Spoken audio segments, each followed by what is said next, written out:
how to post on Instagram account. Welcome to another Instagram tutorial video. In this video, I'm going to show you how to post your picture and videos on Instagram account. If this video helps you, please consider giving it a like and also subscribing to my channel. The first thing we need to do is open up the Instagram app on our iPhone or Android phone. To post something new, hit the plus icon. On post, you can select one or more saved photos or videos.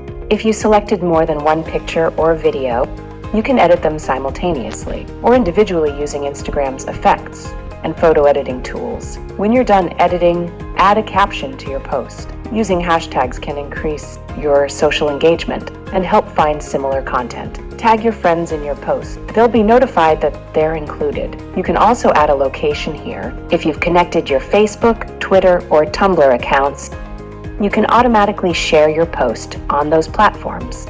If you have any questions about this, leave a comment below. Get back to you as soon as I can. If this video helps you, give it a thumbs up and please consider subscribing to my channel.